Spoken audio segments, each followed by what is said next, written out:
Meenakshi nomination తిరస్కరణ వెనుక ఎవరి హస్తం? మధ్యప్రదేశ్లో కాంగ్రెస్ చేతికి అందాల్సిన రాజ్యసభ సీటు ఎందుకు జారిపోయింది? కాంగ్రెస్ పార్టీనే ఇప్పుడు వెంటాడుతున్న ప్రశ్నలు ఇవే. అయితే బీజేపీ కుట్ర అంటూ రేవంత్ రెడ్డి ఆరోపిస్తున్నారు. కాంగ్రెస్ నేతలకు ఇందులో ఎలాంటి పాత్ర లేదంటున్నారు. కానీ రాజకీయ వర్గాల్లో మాత్రం మరో చర్చ నడుస్తుంది. మీనాక్షి కేసు వివరాలు బయటకు ఎలా వచ్చాయి? ఎవరి ద్వారా వెళ్లాయి? కాంగ్రెస్ లోని ఎవరో సమాచారాన్ని లీక్ చేశారా? ఇప్పుడు ఈ అనుమానాలే తెలంగాణ రాజకీయాలను కుదిపేస్తున్నాయి. ఒకవైపు ఢిల్లీలో మోదీతో రేవంత్ భేటీ, మరోవైపు మీనాక్షి వ్యవహారంలో కాంగ్రెస్ లో పెరుగుతున్న అసంతృప్తి. ఇది కేవలం యాదృచ్ఛిక పరిణామాలా, లేక తెర వెనక ఇంకేదైనా కథ నడుస్తోందా? మధ్యప్రదేశ్ లో కాంగ్రెస్ అభ్యర్థికి రాజకీయంగా నష్టం జరిగిందంటే దాని బాధ్యత ఎవరు తీసుకుంటారు?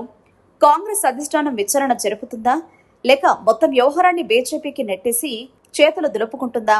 ఇలాంటి ప్రశ్నలెన్నో తలెత్తుతున్నాయి. ఇదే సమయంలో రేవంత్ రెడ్డి భవిష్యత్తులో బీజేపీలో చేరవచ్చు అంటూ గతంలో కొందరు బీజేపీ నేతలు చేసిన వ్యాఖ్యలు కూడా మళ్లీ చర్చకు వస్తున్నాయి. మోదీపై విమర్శలు తగ్గించడం, కేంద్రంతో సఖ్యత పెంచుకోవడం, బీజేపీ నేతలతో రాజకీయ సమీకరణాలు, ఇవన్నీ కేవలం పరిపాలనా అవసరాలా, లేక భవిష్యత్ రాజకీయాల సంకేతాలా? మీనాక్షి నామినేషన్ వివాదం ఇప్పుడు ఒక అభ్యర్థి ఎన్నికల అంశంగా మాత్రమే లేదు. ఇది కాంగ్రెస్ లోని అంతర్గత యుద్ధమా, లేక బీజేపీ కాంగ్రెస్ రాజకీయ పోరాటమా? అసలు కుట్ర ఎవరిది? బాధ్యులెవరు? ఈ ప్రశ్నలకు సమాధానం చెప్పాల్సింది కాంగ్రెస్ అధిష్టానమే అంటున్నారు తలపండిన రాజకీయ విశ్లేషకులు. అసలు మీనాక్షి ఎపిసోడ్ లో మిస్టరీ విలన్ ఎవరు? కాంగ్రెస్ లోనే కుట్రగాళ్ల, లేక బీజేపీ ఆపరేషన్ సక్సెస్ అయిందా? రాజ్యసభ సీటు పోయింది ఎవరి తప్పుతో? మీనాక్షి వివాదం కాంగ్రెస్ కు సెల్ఫ్ గోలా? అసలు ఈ మిస్టరీ వేడుతుందా? అంతర్గతంగా క్లోజ్ చేస్తారా?